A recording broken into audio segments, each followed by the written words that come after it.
Blacksmith of the Apocalypse. By Arcuser. Chapter 1381. Missing something? Following their finding during the meeting of masters, Seth had a femur for the sky dragon soaking in an alchemical solution to drain its color in preparation for forging the visor. In the meantime, Seth focused on the helmet. This time, Seth and Cerberus split the scale before forging it down into a plate.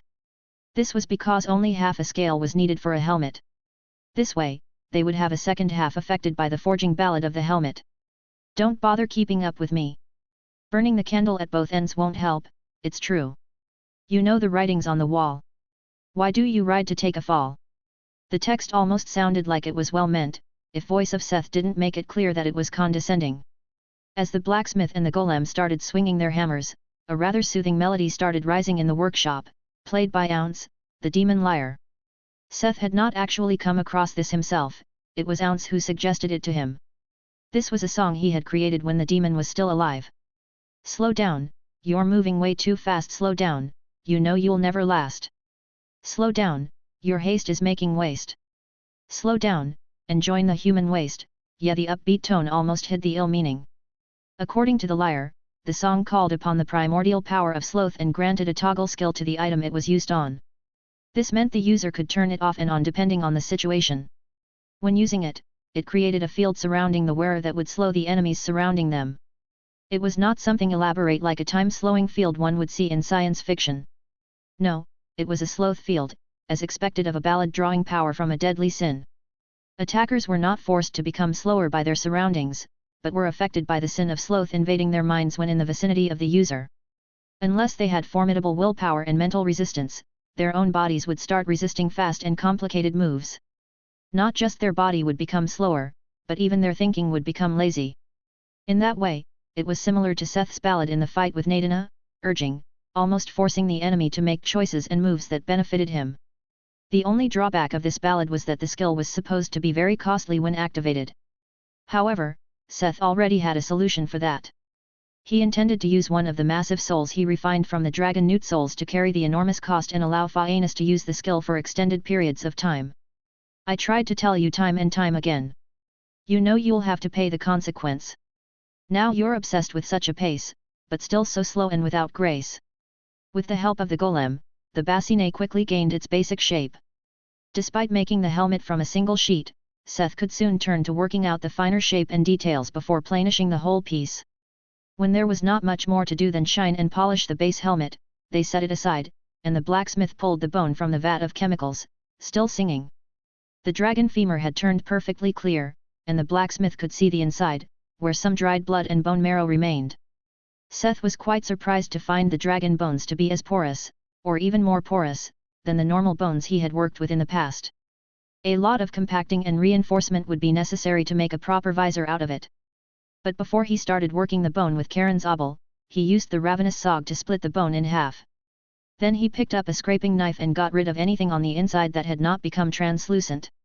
This way, he wouldn't have to deal with it during the forging process. Slow down, you're moving way too fast. Slow down, you know you'll never last. Slow down, your haste is making waste. Slow down, and join the human waste. Yeah, he repeated. Once cleaned, still singing, Seth began working the two bone halves. Using reinforce and energy manipulation, he turned the material malleable while compacting it porous materials into a solid and smooth sheet. Although the bones lacked the legendary effect of the heart scales, they had the same durability and defense values.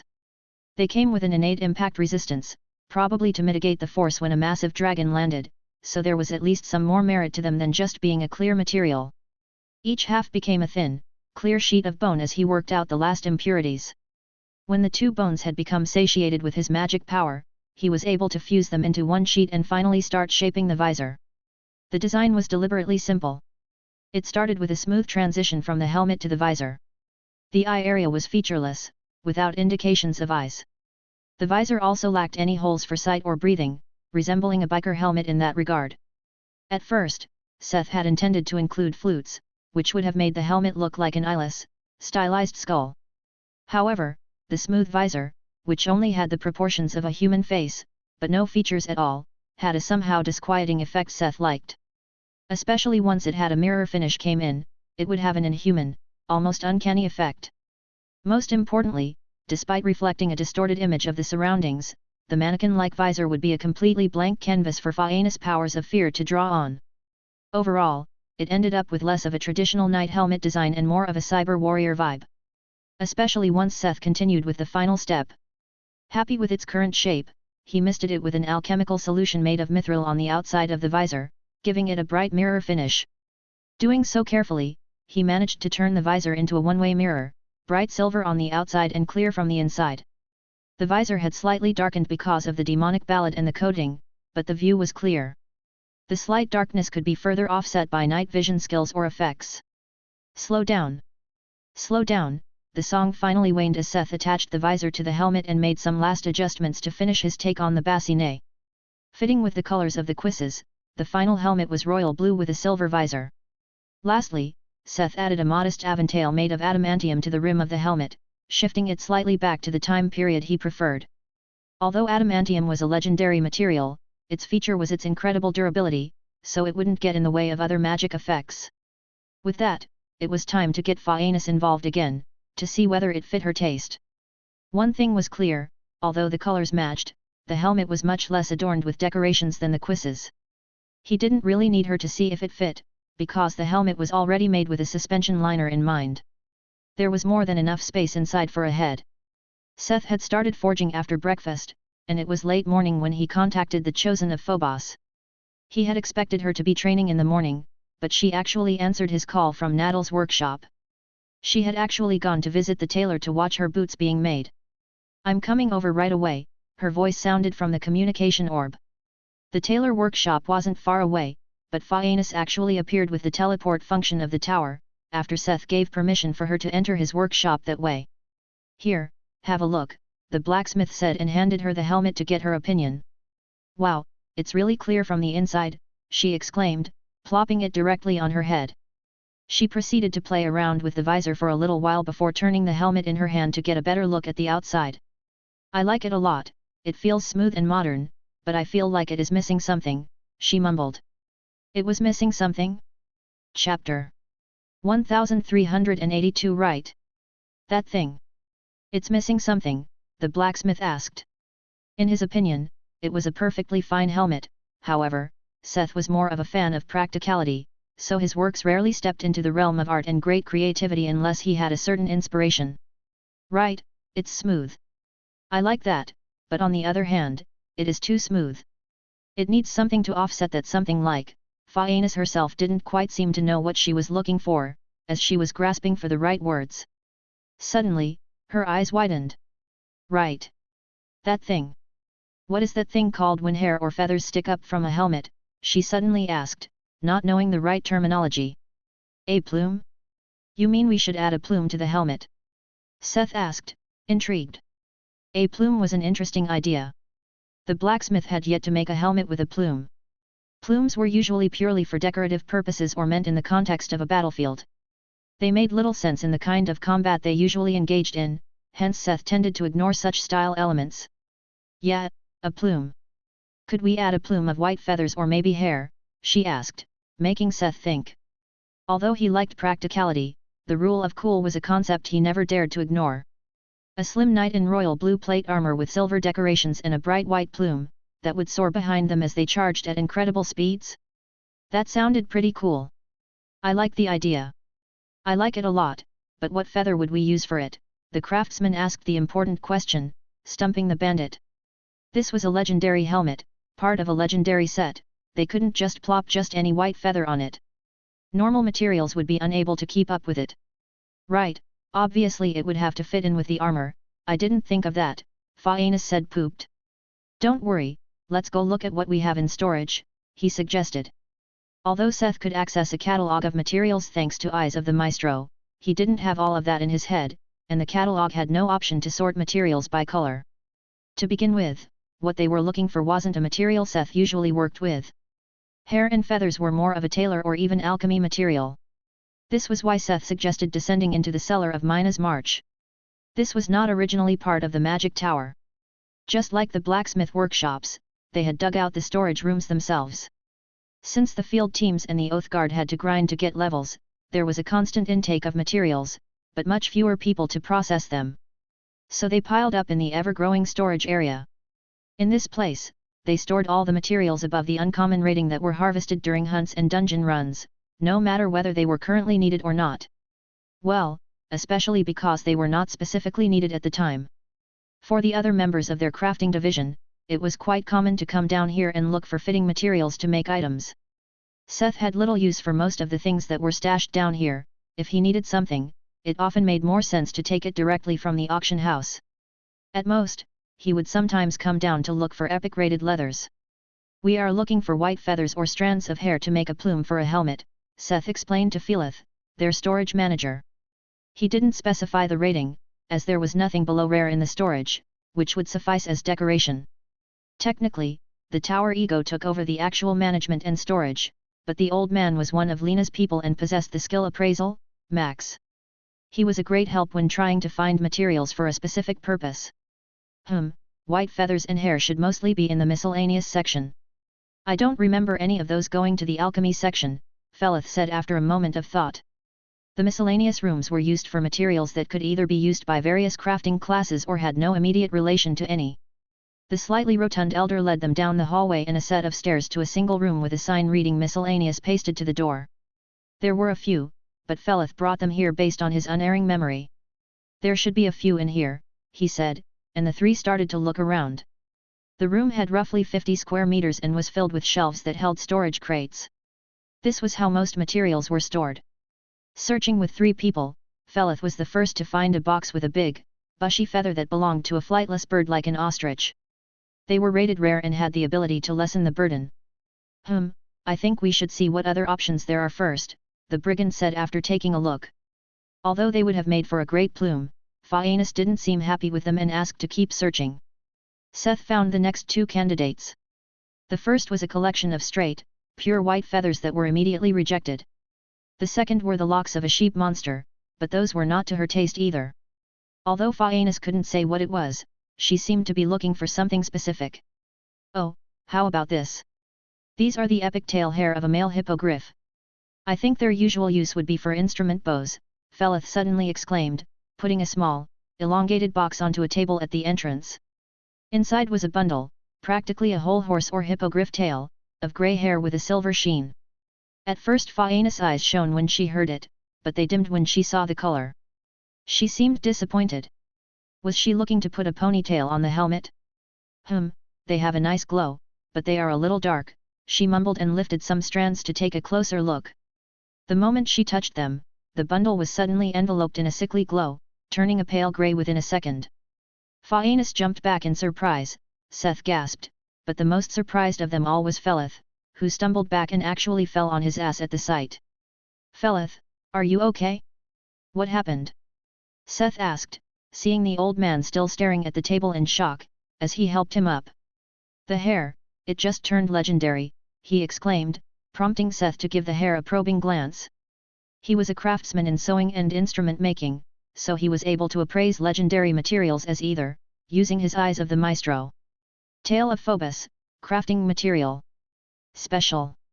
A hippogriff tail blessed by Phobos, with the power of Phobos, one of the 4 horses of Ares.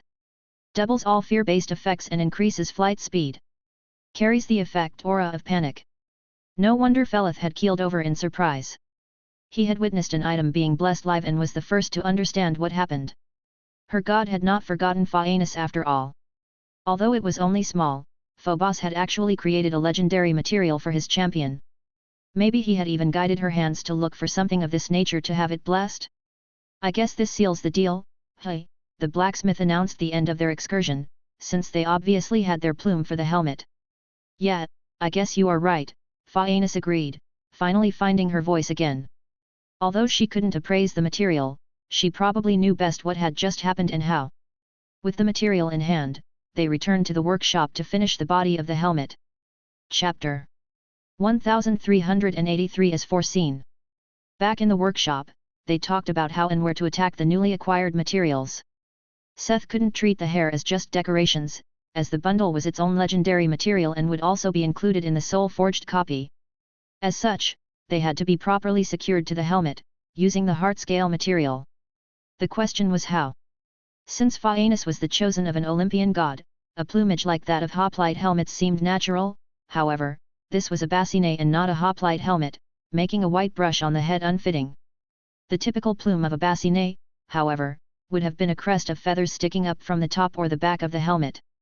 They had the horsehair for a hoplite, but the helmet of a knight. In the end, things turned out as Seth had foreseen earlier. After talking for a while, they decided to attach it to the back of the head, so it would really look like a long ponytail sticking out from the armor. A really long one, considering the hippogriff's tail was almost 2 meters long. The hair would end up falling all the way down to the lower back and past the butt. You know, if you want it to look good, you should do it like this. Sivri suddenly joined their conversation as they got to the question of how exactly to attach the plume to the helmet itself. The golden dwarf asked for the thick bundle of hair, spreading it flat on one of the workbenches. With the other two watching, she sorted the tail hair into several strands and started shifting them up and down in relation to each other. Next, she collected them all back into a thick bundle and took a rubber band from a drawer. They sometimes used these to temporarily fix things in place. Then she folded the thick bundle of hair roughly at the upper third and wound the rubber band around the loop she made like this. Now you just have to make a fitting socket and secure this inside with a pin and some glue, she said proudly and held up the plume she had just crafted.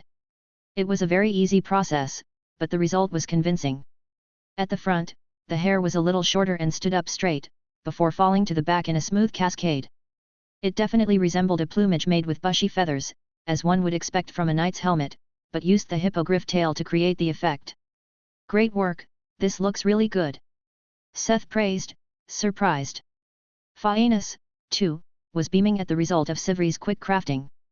With the business of the plume pretty much decided, there was one more thing she wanted to mention. In addition to the plume, Phaenis also asked for a few more silver decorations for the back and sides of the helmet, to give it more character and tie it in with the decoration already present on the cuisses. With all the decisions made, Seth was left to rework the helmet slightly. He started by moving material from all over the helmet to the back of the head, so he had enough for a proper socket. In this thickened part, he proceeded to make a small hole. Starting from here, he could work the gathered material into a socket to fit the plume through. For this, he used a piece of adamantium wire, the kind Tord used to make the chain armor. Putting it through the hair loop, he then threaded it through the hole, pulling the bundle of hair into the socket and through the hole. From the inside, he welded the wire to a small plate of adamantium, which became the plug for the hole from inside, where he fused it to the scale material. This way, the plume was already attached quite securely, with the hair squeezed relatively tight into the socket. But Seth went a step further. He added some of the epic-rated glue he knew from his bowyer training into the shaft before he started working the socket, making it even tighter, wedging the plume really in there. Some of the glue came back out in the process, but he simply wiped it off. Once the glue hardened, the plume would be attacked in 3 ways. An adamantium loop held it on the inside, the socket squeezed it like the hair of a brush, and the glue would not only make sure it stayed in the socket, but also that no individual hair managed to get loose. Looking at the result of this technique, Seth had to admit that it looked quite good. Minding the time, Seth took a break and went to get lunch before he continued with the next step. The blacksmith didn't want to go too crazy with the enchantments on the physical helmet and only added 2 advanced circuits of willpower. They were easily hidden by the decorations Phaenis chose, leaving the helmet looking immaculate after polishing it one more time. Since the helmet was done, it was time for the soul. He already had one prepared. Soul of the Draconic Ego, epic, massive. Crafting material. An artificially made soul created through mysterious means, offering the essence of a draconic mind. Trait, draconic heritage, dragon mind. This was one of the souls Seth had distilled from the souls of the dragon newts he had collected on his way to get Pithra. It was the culmination of all the skills and traits that improved mental resistance and mental power. As one would expect from a race that descended from dragons, they prided themselves in a powerful mind. No matter their class, they all had a good resistance and willpower. Since Phaenis had mentioned that she needed a little boost in this area, this had become one of the souls designated for her armor. Like with his own armor, these kinds of effects had to go into the helmet or accessories, according to Seth. For eons, people wore funny helmets and special crowns to protect their minds from outside influence, such as Magneto's helmet, or the famous tinfoil hat, and the bard didn't intend to break with that tradition. The blacksmith forged the soul into an almost perfect replica of the helmet. The hardest parts were the plume, as he had to approximate the hair strand. He just couldn't forge each hair individually, not even with absolute focus. Despite taking some shortcuts, it still took him over 3 hours to finish the soul armament, and he still wasn't 100% happy. He already expected the soul infusion to become a nightmare, even when he had already accomplished worse. He let out a big sigh and took a small break, when he finally finished soul forging. He had to mentally prepare himself for the enchantment of the helmet. Originally, the Infernal Skald intended to enchant the soul with Floro's Firewall, the effect he had created with one of his few original songs. However, the nature of the helmet had changed slightly, with the addition of the special material. Seth wanted to bank on the addition of the Blessing of Phobos and further improve on it. He saw a chance for synergies, considering the dragon nature of the material, maybe he could get a Dragon Fear or Dragon Might effect. Although he had a soul remaining that could directly grant the effect, he didn't intend to use it on this set. After all, he was also going to make one for Monique. He couldn't splurge all the good stuff for Phaenis, not if there were better options for her.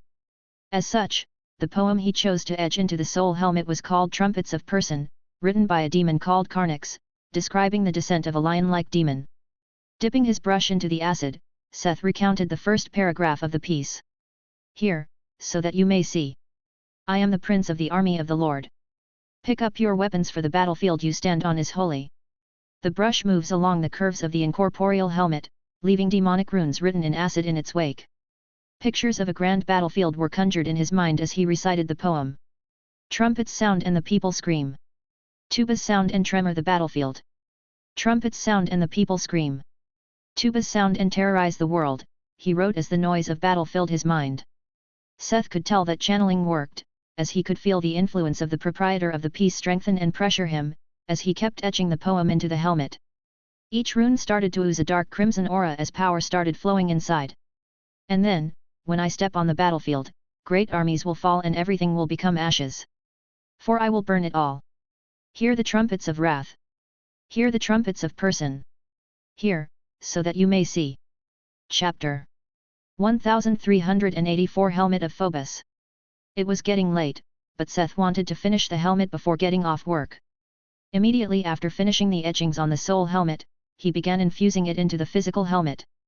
As expected, infusing the souls into the strands of hair was a pain, but he had already done worse. When the soul settled in its new body, he could finally give it a dip in the water of Styx to fix the soul to the item and have it reborn as a finished helmet. Ding! You have finished a legendary item. Plus 100p power of existence. Ding! A synergy of powers has changed the effects of your item. Divine power has subdued a demonic influence. Ding! A synergy of materials has changed your item. The expected messages sounded, though he had to check the item to see what had actually changed. Taking the royal blue helmet, with silver ornaments and a white horsetail plume from the bubble of water, he gave it a look with his eyes of the maestro. Helmet of Phobos. Legendary. Sky Dragon Armor Set 1/X. Physical DEF, 2200. Mag, Def, 2400. Durability 6200. 1 negate 60% magic damage. 2 negate 40% physical damage. 3 Sky Dragon Magic. 4 Aura of Phobos. 5 plus 150% power of fear-based effects. 6 plus 20% flight speed. 7 25% mental resistance. 8 trait, Dragon Heritage. 9 trait, Dragon Mind. 10 Aura of Konobos. 11 plus 200 willpower. Sky Dragon Armor Set, to be updated. An eccentric bassinet forged by Master Smith, the first Master Blacksmith and Master Enchanter of Earth. Created from the legendary heart scale of a Sky Dragon. It was touched by the divine and enchanted with demonic and mysterious means. It grants fear to the enemy and a calm mind to the user. Requirements: acknowledgement of Phobos. Seth had somewhat expected it, since he had already seen that demonic and godly power had a certain tendency to influence each other, but the demonic enchantment had actually been completely changed. In theory, the Trumpets of Person should have created a passive skill of the same name, that could strike fear into the minds of hostiles, while creating a terrible noise in their ears. Seth had actually hoped that this additional aura skill could facilitate the creation of a skill like Dragon Fear. Instead, Person's energy seemed to have been completely absorbed and changed by the blessing of Phobos. As a result, 3 effects had changed. The aura of panic the horsetail was supposed to have was turned into the aura of phobos. The aura originally lowered the mental resistance of hostiles by 30% and the resistance to fear and panic by 50%. These had risen to 45% and 65% respectively. The increase of fear-based had also increased by 50%. However, the biggest change was probably that instead of the passive skill trumpets of person, the helmet had another aura called Aura of Konobos. Konobos was another horse of Ares apart from Phobos, and Seth knew as much. The aura of Konobos had a very similar effect to the intended demonic skill. It could actively create and passively amplify noise for hostiles within the range of the aura.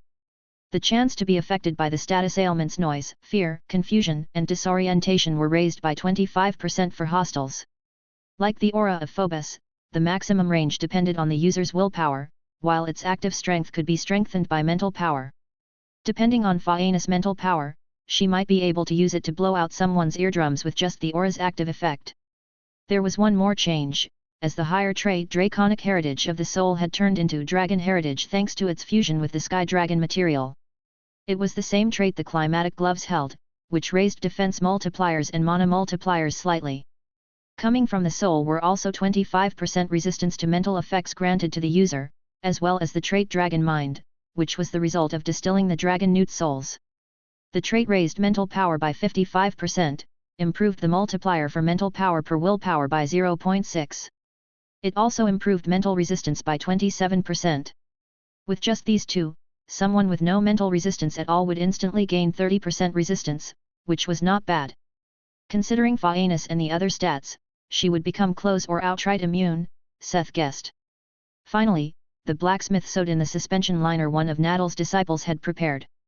The reason he didn't put it in before was that it, like the decoration, wasn't part of the actual helmet. It would wear and tear and might need replacing after some time, so it made little sense to infuse part of the soul in it. With that third piece of the Sky Dragon armor finally reached completion and Seth could leave the workshop satisfied. He didn't immediately port back to his bed, instead, he went to visit the tailor workshop. He knew Phaenis had spent her morning watching Nadal, and the blacksmith was interested to see whether her presence had helped motivate the master. Seeing the light shine through from under the door, he was assured the old tailor was still inside. "Nadal, you there?" he asked as he knocked on the door. He just hoped Phaenis's presence didn't work too well, and the old man started overworking himself again. He had not looked too well when he pulled all-nighters for Mina's armor. A pair of boots was not that important. "Seth? Come in, the door is open," the soft voice rang out. Opening the door, Seth found the old man casually sitting at his workbench. He seemed quite relaxed. There was a bottle of booze on the table, and Nadal was just leisurely taking a sip from a whiskey glass. "Looks like you are enjoying your evening," Seth said with a smile. "Yeah, the little lady gave me this bottle earlier and I thought I would have a taste after work," he said with a chuckle, swishing the booze in his glass. "I'm sorry, I hope she didn't hurry you too much," the blacksmith said with an apologetic smile. After all, he was the one who told her to go watch Nadal and maybe motivate him a little. "No worries. I would have finished the boots today either way," he said with a laugh and placed a slender pair of knee-high boots on the workbench. They almost looked like a perfectly fine pair of soft casual wear boots, despite being made from relic-rated dragon wing leather. What differentiated them from normal shoes was the complete lack of adornments in the various places that Seth would be able to attach the greaves and sabatons to. Armored boots, where everything was directly fixed to a pair of boots, were actually not something that appeared in the history of Earth.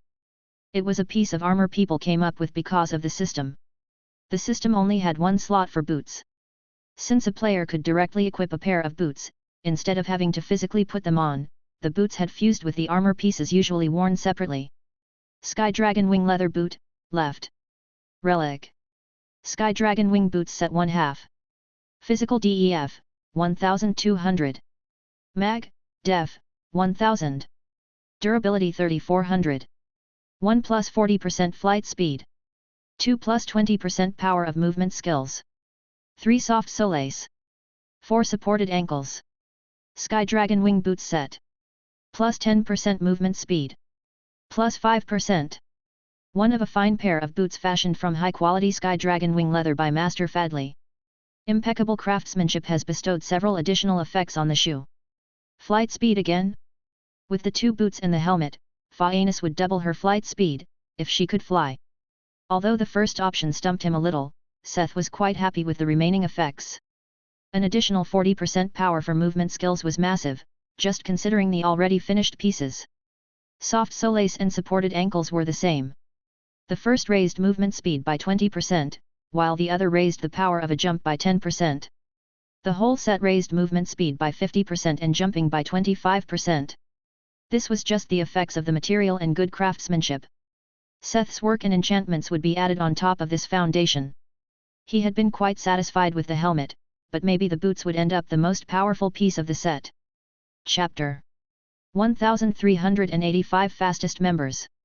Since Nadal provided the boots, it was time for the boots. Sivri carefully placed down her tools as Cerberus, Ounce, and Seth assembled in front of the anvil. Shortly after, the workshop, once again, was rattling and the tools she had just put down threatened to jump off the workbench. Ounce struck its chords, and Seth's voice joined the fray with a low rumble. His demonic chanting threw her into a shallow illusion.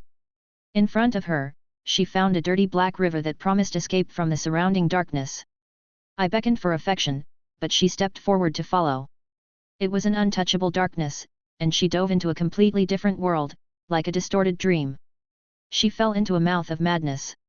Deep down into a darkness, a hollow that held no tomorrow. In the darkness rose pictures of a past she had never experienced. Pictures of a better dream surfaced, bleached and distorted. Only now did she realize that she was actually moving. Moving along the dirty black river, and it was her passing that distorted these memories into a macabre nightmare. In this mouth of madness, she was breaking through a tomorrow that never came as she dove into the hollow. Like a demon, she was speeding through the dream and tainting it with her presence. The pictures and acceleration became crazier as time went on, as if elevating the madness she was experiencing. As a pure onlooker, unaffected by the vision, she actually started to appreciate a kind of fiendish beauty in this journey. It was like a metaphor. One could not pass a place without changing it, and just because things became distorted from the original dream, it didn't mean they were worse. The Golden Dwarf had just started gaining profound insight when the vision started fading away, and the ballad fell silent. She had no idea how much time had passed, but the scale that had been lying on the anvil had turned into a pair of greaves and sabatons that had been attached to Nadal's pair of boots. What song was that? Sivri asked, curious, seeing that Seth took a short break. He took a swig from the water bottle before he looked up to answer. It's called Speeding Demon, a ballad calling upon the favor of Sierra. It's a song from one of my favorite demon bards, the infernal skald shared with her. Sierra? What kind of demon is that? The Golden Dwarf asked, interested. What kind of demon would facilitate such a nightmarish, yet profound vision? She couldn't help but be curious. It's one of the more good-natured ones. You could say he is similar to Hermes in some ways, as he acts as a kind of messenger across the world, the blacksmith tried to explain based on his own, rather limited knowledge. He couldn't be an expert in every demon that existed, there were a lot. I see, the dwarf said in thought. She ended the conversation there and left Seth to continue on the boots, while she returned to her bench, still thinking of the insight she thought to have gained. However, the more she tried to grasp it, the quicker it fled from her mind. Just like a dream. Speeding Demon was actually a very important ballad for the whole armor, considering the overall focus of the set was speed. It created the ability of Sierra's spontaneous movement, which had actually cost Seth a couple of souls to get even a low-ranking version of. There were two big benefits of this ability. One was a power similar to Blink, or short-range teleportation, except it wasn't. It was actually the ability to ignore one's own inertia, enabling the user to create erratic and counterintuitive movements in battle. Although Sierra was known as a demon that could vanish and appear wherever it wanted, this wasn't a power he could get with a simple ballad. But that wasn't the point, the actual goal was the second effect of the ability. Someone moving at high speeds also needed the ability to react. Seth had solved it for himself by using Thaia's vision, which gave him incredible dynamic vision and some increase in reaction time. Sierra's spontaneous movement raised both to a certain extent to allow the usage of the power. This way, Phaenis would be able to keep up with her own speed, once the armor was equipped, hopefully. For the further enchantment of the boots, Seth acquired an enchantment that made the demonic skill even more necessary. He bought the glide boots, a relic-rated pair of shoes, from the auction house to get it. The enchantment granted the effect Water Strider's Step, and allowed one to move in a similar fashion to a Water Strider, was the description. What it felt like when he tested the boost was like it lowered air resistance and increased inertia, so one didn't lose speed until their next step. That was Seth trying to explain the feeling in technical terms. What exactly it was, he still couldn't understand even after learning it. What he understood was that it was fundamentally different from the usual increase in movement speed, which just felt like running fast became easier. Despite only giving only 10% additional movement speed, it felt like he was at least 30 to 40% faster, thanks to the water strider's step effect. Seth had the inkling that the enchantment really shone the higher the speed got. The only drawback was that it was a set enchantment. So he couldn't put one on each boot, but needed to engrave one half on each piece. Considering how interesting its effect was, it wasn't a big price, in Seth's opinion. Especially when he imagined Phaenis as a blue-silver knight gliding around as if she were skating on ice, but with speeds close to a bullet train. Yes, she would definitely need Sierra's spontaneous movement, and if it was only to kill her momentum and break. And like this, Seth already reached the stage of forging the soul armament. Had Seth known there would be so much flight speed boost, he may have tried to get a soul that could allow Phaenis to smile. If he had the points to spare, he would have used the Soaring Immortal effect on the boots. Although he had also gained the Soaring Immortal enchantment when he dismantled the Sword of Elder Gak, he lacked the needed materials for Run to even try. Even then, the golem judged his chances of succeeding low. Despite both being legendary cultivator enchantments, the Soaring Immortal was a few steps above the 10,000 Poison Valley enchantment. Alas, he could only keep forging forward on the path he had laid out. Still, this was a good soul, as it would solve the stamina problem that could come with extreme speed. The blacksmith smiled a little when he remembered Tunamol's slightly uncomfortable expression when selling this soul. Soul of a demon buck, epic, big. Crafting material. The souls of a demon buck, native to the vast plains of scorched earth usually found in various territories home to demons. They are known to run long distances without ever slowing down. Some even say they don't even stop to eat. Skills: stamina enhancement, constant speed. Trait: persistent runner. There was not a lot to it, and it was not overwhelmingly impressive, but it covered some of the weaknesses that were expected to come up.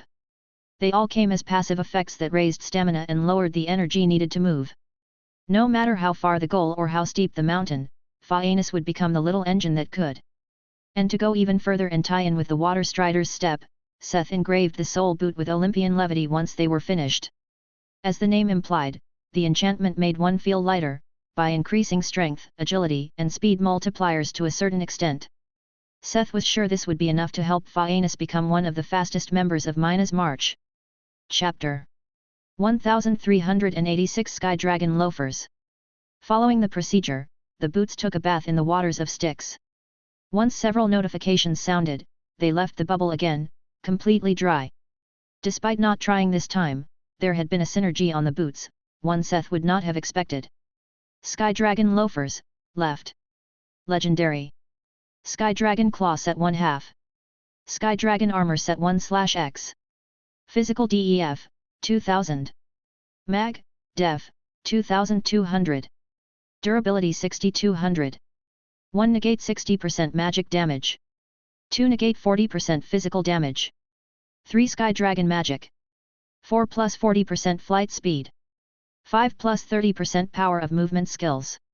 6 Soft Solace. 7 Supported Ankles. 8 Ability, Sierra's Spontaneous Movement.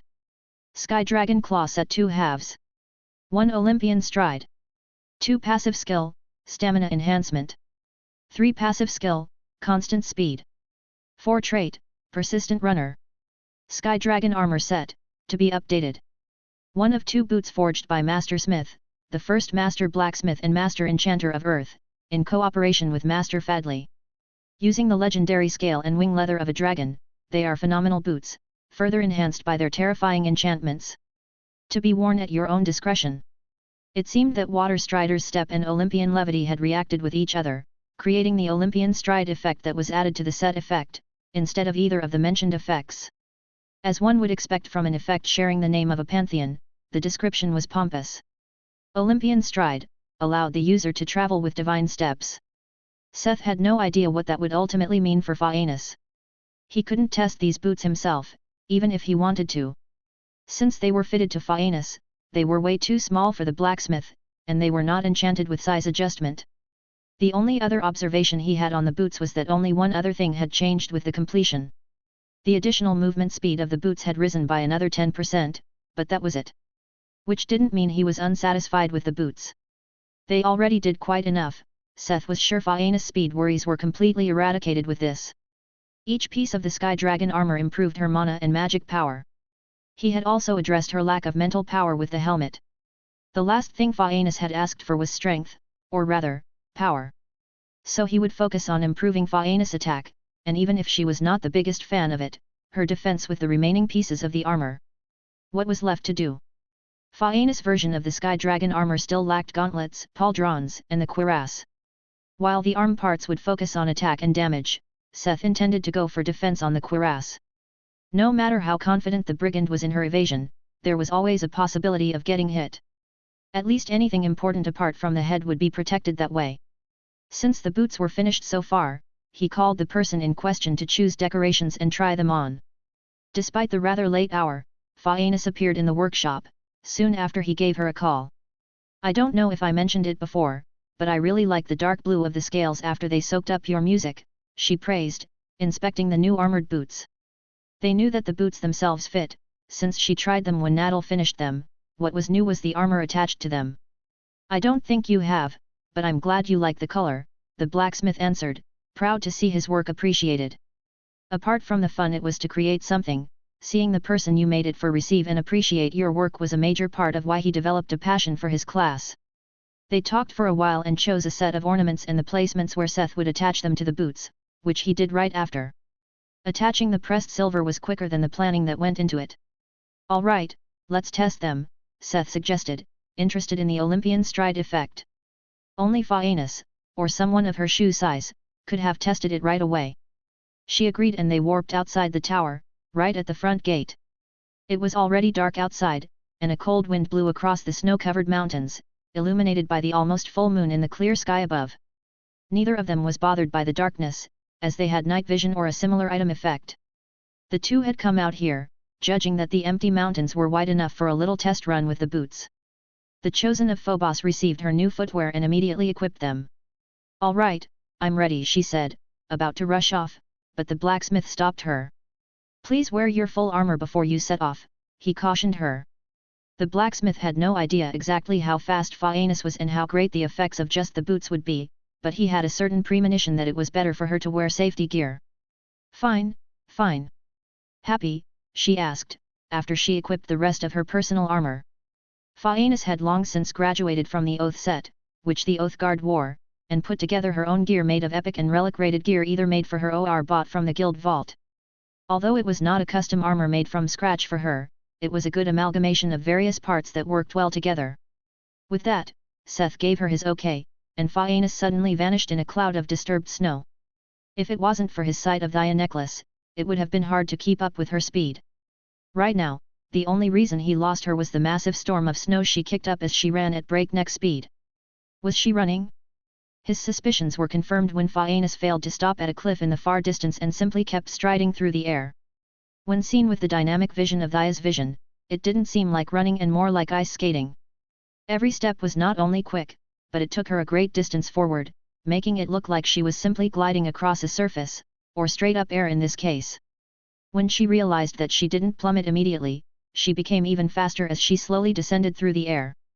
When she finally reached a ledge further down, where her foot was able to grasp solid footing again, his step was like an explosion, clearing away the snow for several tens of meters from the impact.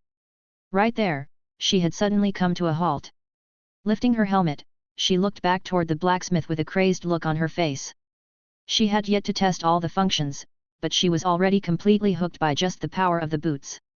Or was it the demonic enchantment? Sierra's power shouldn't have any drawbacks, but thinking this was her natural disposition made it slightly more concerning. Had he made a mistake, making her too fast? These were just the boots, she wasn't even wearing the cuisses. Ultimately, Seth decided to bury those worries. He was sure the helmet would be able to keep her in check, considering the willpower and resistances it granted. Seth thought this, as she had just come to a halt. He expected her to come back now, but she suddenly smiled with a look back and started running again. She accelerated even faster, zooming across the mountain. She was just about to turn, she couldn't make the cut, and directly slammed into the mountainside, leaving a anus-sized dent. Yep, he saw that one coming. It didn't take a skill to know that she would get cocky. Chapter 1387 Missions. Pararian. Monique's mood was improving. They had stayed at the College of Magic for the past couple of days, which meant mostly one thing for her: boredom. What happened for her mood to suddenly improve after spending her days suffering in this temple of knowledge? They were finally going back. She didn't even care anymore about the stupid demon business if that meant they could get home earlier. First back to Gula, the capital, but ultimately, Monique was returning to Earth, together with Jane and Jonah. Jane had already negotiated all the trade deals they wanted from the Empire, so she was no longer needed here personally. Leaving the rest of the team as diplomatic representatives, the three of them would be replaced by a new group of members, including a permanent ambassador and Jonia Taggart. The latter would be coming here as part of their deal to exchange their Magi tech knowledge. As the one most outspoken about her opinion to return, she was in a very good mood as she packed her stuff. She was about to hum even when there was a knock on the door. Confused about who would be looking for her this late, she opened the door without worry. It wasn't like there was anyone here who posed a proper danger to her. Hello, Lady Monique, she was greeted by an unexpected guest. It was the young man who had played the guide over the past few days. Apparently, he was a very talented magic engineer in the college, but he was also a little klutzy and awkward. What was his name again? Joshua, right? What do you want? The chosen of Athena asked him bluntly, once she remembered his name. Actually, it's that. I love you, he blurted out. Since the day you stepped into the workshop, I fell in love at first glance, and he stammered on, but was interrupted by Monique. Pfft, you don't even know me, how could you love me? She asked derisively. Your golden locks enraptured me. I could drown in your deep blue eyes. How is this not love? The young man argued back. You know how I look, good job using your eyes. You have no idea of who I am. It's the hormones talking out of you, because you don't get to see many girls around here, Monique countered with a snort.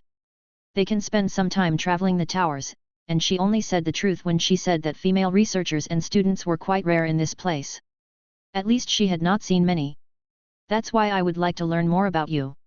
I'm sure that if we spent some time together and get to know each other, you also, he said, desperately gesturing with his hands. Monique clicked her tongue. I will be blunt, I have no interest in investing that time in you. I don't share your feelings, she said dryly and simply closed the door with a sigh. Although Monique didn't have much experience with romantic relationships, she knew what she wanted, even if she spent most of her time practicing martial arts while others went on dates. Joshua was far from what ignited a fire in her. Considering the situation at home, she was unsure whether she wanted a relationship, even if she came across someone of her type. She definitely wasn't interested in some child from another world who was barely of legal age. Only slightly disturbed by the sudden love declaration, she finished packing her things and got ready for bed.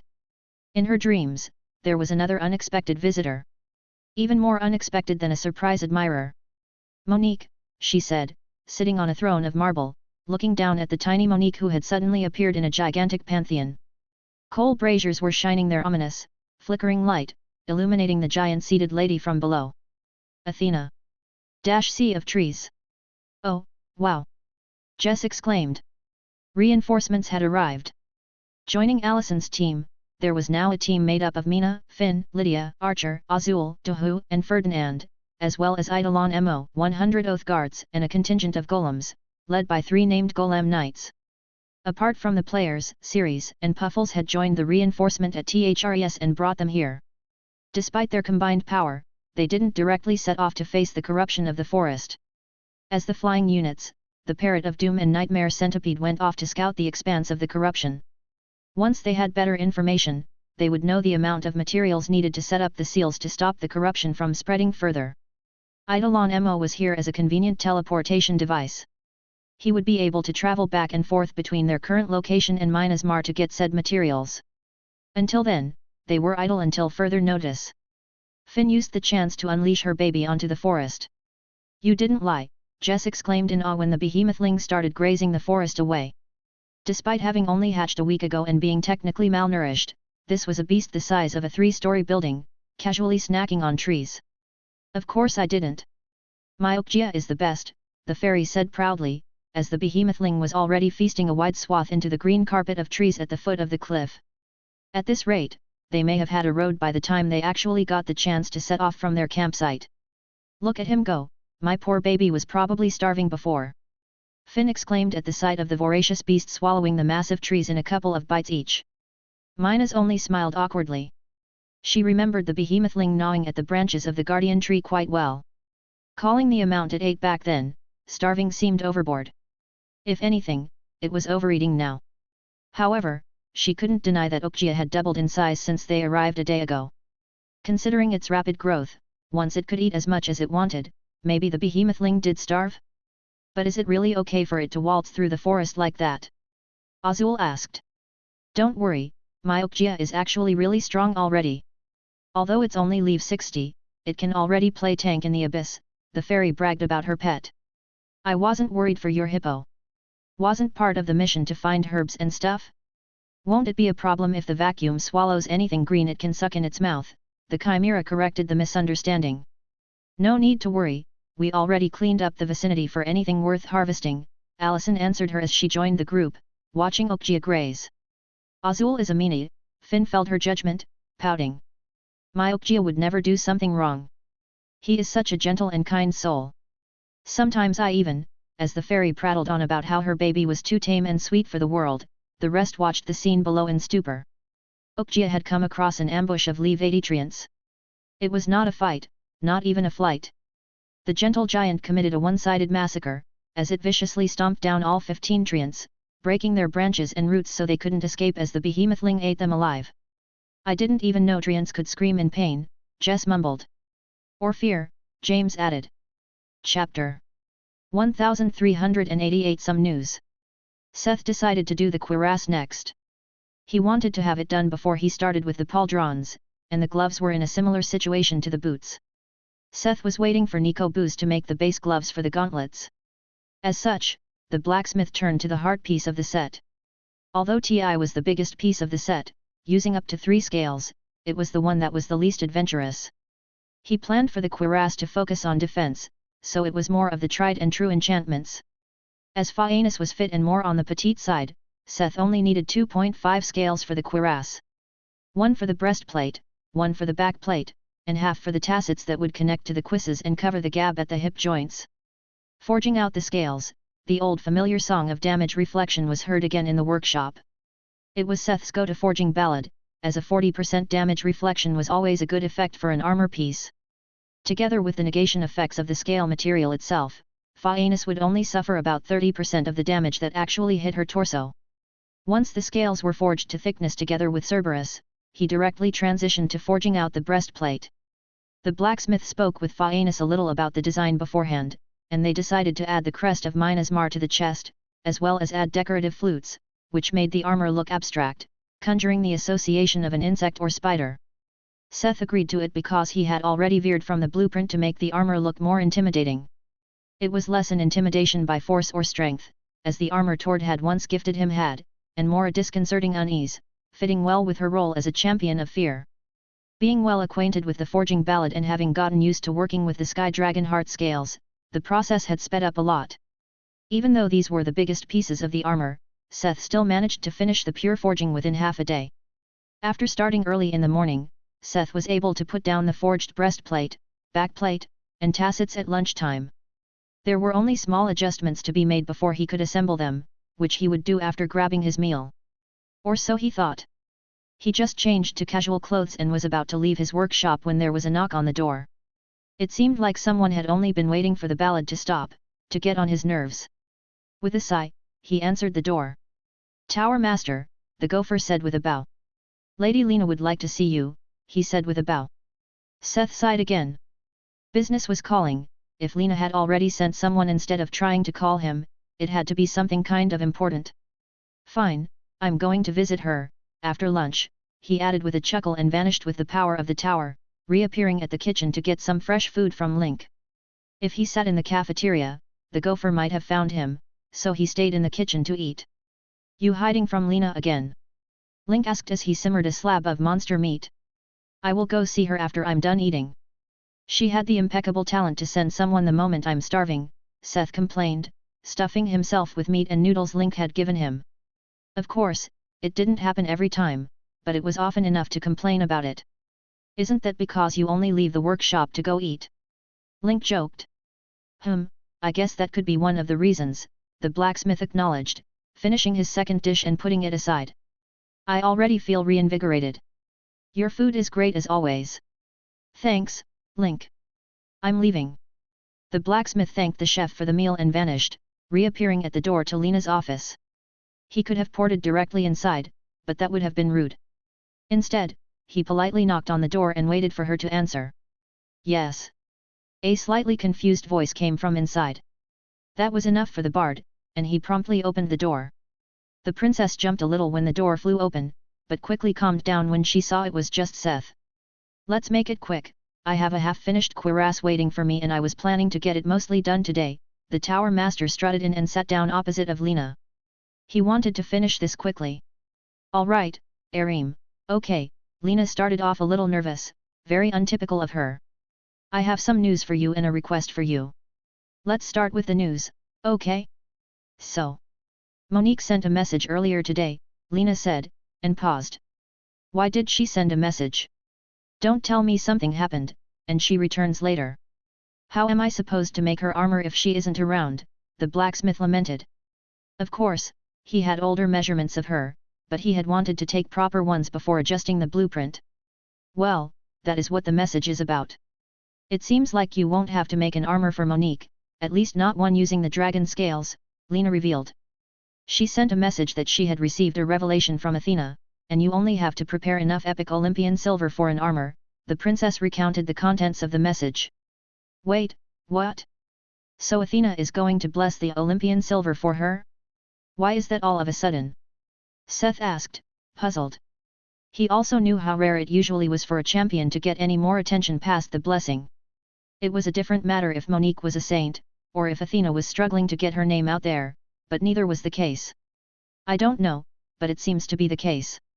This leads me to my request. Since the materials for the second set of Sky Dragon equipment are now freed up, would you make the second set for Cade instead? Lena pleaded. It was clear this was a personal request and not a calculated move. Well, one didn't exclude the other, but this seemed more like the princess was asking a favor. However, Seth hesitated to agree. Cade was still more of an outsider than a member of Mina's March. He felt it was unfair. There were others he knew way better and had a much more important role in Mina's March. To use their scarce high-grade material to make a full armor for someone who was not a core member of Mina's Mar, instead of making a number of items for everyone, didn't sit right with him. I know this is a lot to ask, but I'm convinced Cade is worth this investment. From all the candidates for the whole set that are left, she is the one that would gain the most from a strong mage armor, Lena argued. However, I owe her this. She has been loyal since the evaluation, and wasn't she a great help? Seth was pretty sure the latter part was the bigger reason she requested it. However, he didn't intend to simply agree. He could have, nobody was going to stop him, but he wasn't going to just decide that over the heads of everyone else. I don't mind, but you have to get everyone's agreement first, the blacksmith stated. After all, everyone in the field teams was on the list. They were promised dragon materials. Phaenis and Monique getting full armor sets being a priority was something they agreed upon after the meeting. The logical way this should have gone, with Monique not needing it anymore, was that more people would be getting pieces of equipment. If Lena wanted someone else to get a set, she had to make them all relinquish their potential equipment. I understand what you mean. I guess, I will have to try and talk with them, the princess said, not as depressed as Seth would have expected. You can see it as your very own side quest. If you succeed, I will think about making an armor for Cade. If you don't, I won't, he said with a shrug. With this, he saw this matter as finished and left the office, directly reappearing in his workshop. He didn't worry about the epic Olympian silver Monique requested. Seth had never stopped producing it on the side and was stockpiling it for the other blacksmiths. There would be more than enough when she came back. With this short intermission dealt with, he could focus back on the armor at hand. Chapter 1389 Flint Coat. Back in the workshop, he found that Cerberus had already finished polishing the breast and back plate, and prepared the parts of the engraving. And Phaenis was also here. Seth had contacted her before meeting Lena. "I really like it," she greeted the blacksmith by praising his work. "Thanks. Try it on. I want to see whether it fits before I continue with the enchantment." "Okay," Phaenis said, visibly excited. Over the past days, she had watched her very own, legendary set taking shape, and the cuirass was a huge step. Afterward, only the shoulders and arms would be missing. The mountain brigand usually wore her padding and a fine mail shirt under her armor, so she wore those first. Although they would be upgraded in the near future, they didn't intend to change that, and it was accommodated for in the measurements of the armor.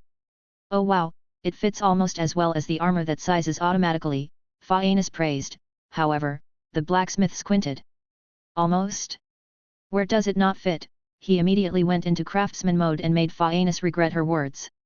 The next hour was spent reworking and fitting the armor perfectly to the chosen of Phobos until she was able to assure him believable, that everything fit perfectly. Since she was already present, they transitioned to talk about any decorations she wished to add before the blacksmith continued working on the armor. This went exponentially quicker than the fitting process, and Phaenis fled the workshop 20 minutes later, leaving behind a blacksmith who now knew everything he needed to finish the cuirass. Finally, Seth gave the armor another polish before he began enchanting it. As mentioned, Seth intended for the cuirass to specialize in defense, and he chose the enchantment considering the soul he managed to procure from Tunomol. The blacksmith started engraving the legendary enchantment of durability onto the armor, which would also grant strength and endurance to Phaenis. However, the reason he chose it this time was the increase in durability of the item. Although Tunomol was fighting with his suppliers to deliver, it didn't mean that the stock was all he had left. The demon had been diligently collecting souls during his adventure in the unclaimed mountains. This meant that he not only had fresh souls upon his return, but also a handful of exotic ones, belonging to creatures he had never even heard of. Although him not having heard of a monster was not that special, the trait of this one was quite outlandish. A couple of days ago, Tunomol's temporary shop. Seth had described his plan for the armor and the cuirass and asked the goat demon for a soul that could maximize defense while still conforming to the needs and wishes of Phaenis. The goat had thought about it for a moment before he brought a soul vessel with a medium-sized soul floating inside.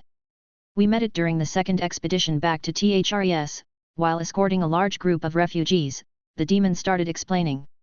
"The monster it belonged to is called a flint coat," the demon revealed. "A flint coat?" Seth asked, little confused. He had never heard of such a beast. He sounded a little like the shell coat he had hunted in Y City, but that was a beast native to Earth. If the flint coat was also a beast emerging on Earth, how would the demon know about it? Right, they are man-eating monsters resembling stone trolls. However, they don't share their resilience and healing factor. It is just that they have a peculiar trait that will make them look similar on the surface, at least in most cases, the demon explained more. Soul of a juvenile flint coat, epic, medium, crafting material. The soul of a juvenile flint coat that stumbled into the path works. Trait, echo skin. The only property Seth could see on the medium-sized soul was the trait, echo skin, which the demon promptly explained to him. These beasts have a trait that covers their skin in scales that echo the most durable item worn or carried by the beast. As flint was one of the hardest, common materials to be found in nature, these creatures often carry a flint on their body for defense and take on the appearance of a human covered in flint stones. That was the case with this one, as it was just a juvenile. Older ones often have the chance to find better stuff, creating variations. In some cases, they get their hands on something harder, like magical items or ores, then they will look more like a golem than a troll, the goat bleated on. So the scales take on the properties of the hardest material they carry. Seth asked, excited about the possibilities. He could manipulate the durability of an item to a certain extent, but was it even necessary? If Phaenis could be completely covered in dragon scale, she wouldn't even need the armor. Are you serious?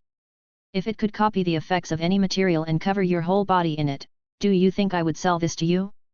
That would make this an legendary trait. It only copies the outward look of the material, while the defense of the scales is based on the durability of the item. Tunomol squashed his fantasies with logic. Right, if it was that good, Seth would probably have heard of it. Just imagining a man-eating troll covered in skin equal to an epic or even legendary material would not go unnoticed. The whole species would be a terrifying menace. Although it didn't come with the magic effects, creating a full body suit of scale skin for protection was good enough. Especially since it didn't seem like it would get in the way of movement. However, when it was based on durability? What about adamantium? The blacksmith asked. If the defense of the scales was based on durability, then wasn't the hardest and toughest metal the perfect fit? Since he intended to use some adamantium mail on the armor, would Phaenis suddenly become a superhero made of silver metal? No. It is still exactly the same problem. We just established that the trait has its limits. How is a non-legendary trait going to scale with a legendary property? Tanomol shot down his dreams when he shared his idea. Look, you are by far not the first that tried to weaponize this trait. There have been many people who tried taming these things and strengthening them by shoving high-grade materials onto them. Magical effects, legendary effects, none work, just believe me on this one. And this was why Seth opted to increase the durability of the cuirass. Neither Seth nor the goat knew how much defense exactly it would generate based on the durability, but it was clear that more durability was better. Even when dragon scales already had great durability, again, more durability was better. It just couldn't be legendary durability. Now, when things calmed down a little, Seth couldn't help his thoughts wander back to Lena's request. As the engraving tool cut into the polished surface, he thought about Cade. His opinion of her was ambitious. They remotely knew each other, as they had taken part in the evaluation. Their relationship was friendly, but they had never been close. He technically didn't know her at all. In front of Lena, he said he didn't have a problem making an armor for her as long as everyone agreed. But wasn't the fairness just an excuse? Now that he could think about it calmly, he found that he was still hesitant even if Lena managed to get everyone to agree. But why? Was it because he didn't know her well enough? No, he had made armors and items for people he had known for a shorter time. Cade was even a great help in the past. He put down the engraver for a moment and leaned back in his chair to think. However, he couldn't put into words why he felt like that. For a moment, he even considered that it was his compulsive precognition acting up. However, the few times he could identify when it acted up, he didn't notice it in the moment. It couldn't be that. Just sitting in the workshop didn't get him any closer to a solution, so he ultimately decided to shove it aside. If Lena actually managed to make everyone agree, he would find a moment to sit down and talk with Cade. That was probably the only way to solve the issue, if it could be solved. Chapter 1390 Hide of the False God. Seth finished the engraving with practiced motions and quickly turned to forging the soul armament, to get some change. The sole of the flint coat quickly took the shape of the breastplate, backplate, and tassets, allowing him to begin the enchantment of the soul. As for the enchantment Seth was going to give the soul, more durability was better. But in this case, Seth intended to add Olympian durability to the soul armament, further enhancing the durability of the cuirass. Depending on the rate of defense the scales would offer, Phaenis may end up gaining more defense from the cuirass alone than from all other pieces together. Probably not, but maybe. Like all Olympian series enchantments, the engraving on the soul was quite tricky but doable. Seth spent the rest of the day engraving the soul cuirass before he could finally insert it into its physical form and witness the birth of the next piece of the Sky Dragon Armor Fear Edition. Ding! You have finished a legendary item. Plus 100p of power of existence. Ding! A synergy of your trait Olympian myth and various energies has changed the effect of your item. The second announcement surprised Seth a lot. It had been a while since he specifically tried to trigger the power of the trait. He had been more focused on the inherent effects of the materials and fitting enchantments and had neglected his personal trait. Now, it came out at an unexpected moment. However, he would have never expected what it would cause. Seth gasped in shock when he appraised the finished cuirass in his hands. It was far from what he had planned or expected. Hide of the False God. Legendary. Sky Dragon Armor Set 1/X. Physical DEF, 2800. Mag, Def, 3000. Durability 9750. 1 Sky Dragon Magic. 2 Trait, Hide of the Brazen Bull. 3 + 125 Strength. 4 + 125 Endurance. Sky Dragon Armor Set, to be updated. A cuirass worthy of the divine. Forged by Master Smith, the first Master Blacksmith and Master Enchanter of Earth, it bears witness to his skill and fortunes in his craft. Using mysterious skills, materials, and the legendary scales of a dragon, the final item still far surpassed the sum of its parts. Hide of the False God. Seth mumbled with a shudder. When did the system start being so generous with epic names? But his thought quickly vanished when he found the short list of effects that was left. It wasn't just the effects of the soul or an enchantment that had changed or was combined into a new effect, no, even the damage negation of the dragon scale was gone. So were the damage reflection, the trait, and the skills of the soul. The only obvious effects of his enchantments were the durability of almost 10,000 and the additional strength and endurance. However, Seth was not dismayed. Not at all. His heart was beating in excitement to see what the obvious culprit of this change would bring. Things didn't just vanish. The newly created trait must have absorbed them as a consequence of the synergy. When he checked the trait height of the brazen bull, Seth's eyes started rolling. All the effects were here, but they were all upgraded. The trait gave 70% universal damage negation, coming close to the damage negation of his own armor. But that was only the first effect. After the upgraded negation, came the upgraded echo skin. The new trait granted 50% of height of the false god's durability as physical defense, and another 25% would be added to magical defense. Seth couldn't help but grin as he kept reading the trait effects. Those were just the static effects of the trait, but it granted 2 skills on top of that. There were the Bull's Menace and the Bull's Awe, both were passive effects. Passive skill, the Bull's Menace, no cost, no cooldown. 40% of incoming damage is directly reflected. In addition, 10% of incoming damage is reflected as cursed flames. This was where the demonic forging ballad of damage negation had ended up. Now, as a passive skill, it technically reflected 50% of all incoming damage, 10% more than before.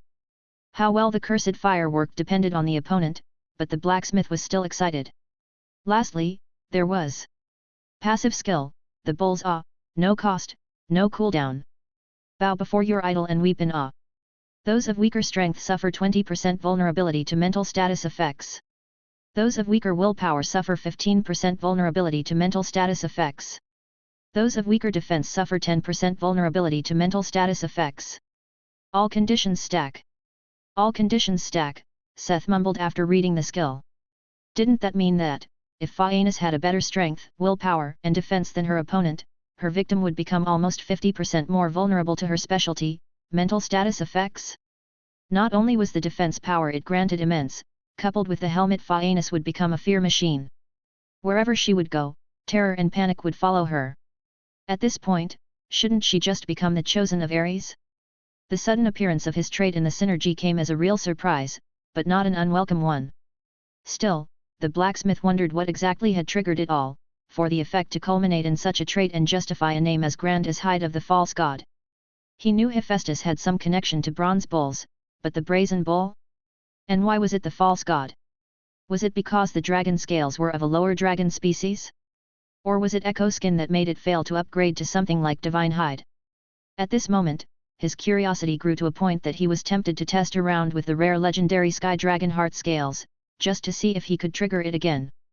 Alas, he probably wouldn't get his hand on another Flintskin soul anytime soon. He had already urged the demon when he realized how handy this kind of soul was, but Tunamole was unable to make any promises. The same reason why he knew about their traits was also the reason why Flintskins were sparse and overhunted. Like Seth, there were many who wanted to breed and experiment with them, and all the others were faster than him. Unless they could maybe find the portal the first one came through, and the other side was a world where Flintskins naturally lived and were not yet hunted by demons, only then, maybe he could get a source for such souls. But even the first step was practically impossible, so he dropped his hopes on that front. For now, he just sat there and admired his work, glad that things turned out so well. The hide of the false god was a stark reminder to Seth that he shouldn't forget about his own traits, no matter how interesting the material was.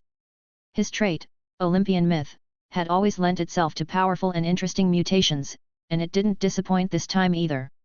Seth finished on a high note and got ready to leave when his communication orb rang. He questioned why the call came so early, but it actually wasn't the call he expected. "Mary? Why are you calling this late?" the blacksmith asked, surprised. "Did something happen? Did Monique have another vision?" "I'm just calling to give you an update on the situation in the south. I thought you would like to know that Team Trees finished scouting and we are getting the materials ready to set up a barrier," the administrative head explained the reason for her call. "Oh. That. Thank you for the update," he said, thankful, although he already knew about it. He was having a call with Mina and Finn almost every evening, where they talked about their day and wished each other good night. They had already told him about Puffles and Siri's return and the news of the expansion of the corruption. Apparently, the one directly southeast of Y City was an isolated pocket, originating further east. Once we plug this one, we will have to search for the real source. The mission may take a little longer than expected. Mary added. The parrot and the centipede had turned around after identifying the extent of the pocket, including the hanging tree. I know, Seth said with a sigh. He couldn't help but worry about the girls.